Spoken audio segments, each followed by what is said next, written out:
unseen zones, not seen in between those without flesh or bone. Roam in the void, they avoid all detection. Interdimensional beings all connected. Angels and demons from spiritual realms engaged in a battle from heaven to hell. They dwell all around us and even inside some of those that invite what they call spirit guides. Enticed by Ouija boards, they seek guidance and think there's a secret to be enlightened. Little do they know what they just invited. A demonic presence has just resided. In the days of Noah, all kinds of hybrids infiltrated the earth, but most were silenced, wiped out by the flood. All these tyrants, bloodlines polluted by these ancient giants. The men of renown, heroes of old, have now returned, let the truth be told. They wear new disguises, thought the nicest are now aliens come to invite us and guide us. The fruit is ripened, it's so inviting, evolved to a god enlightened. And don't be frightened, but I must ask why their ideas seem aligned with Lucifer's lies. This song serves as a warning to anyone searching. Demonic minions are lurking and virtually everywhere, posing as anything, stalking and prey with original sin.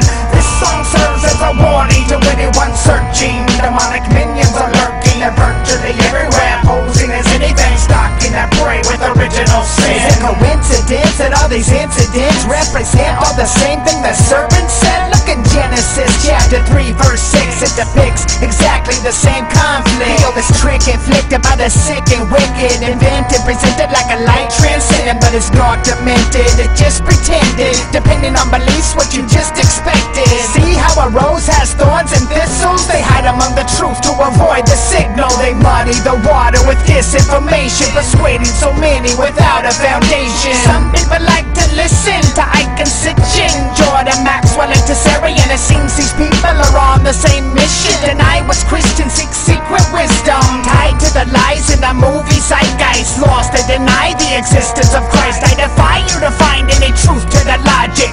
Go ahead, just rewind it and pause it. Study their sources, they're all Masonic. Elite Illuminati seem to be behind it. They know the public will buy any fraud that tries to deny the existence of God. This song serves as a warning to anyone searching. Demonic minions are lurking and virtually everywhere, posing as anything, stalking and prey with original sin.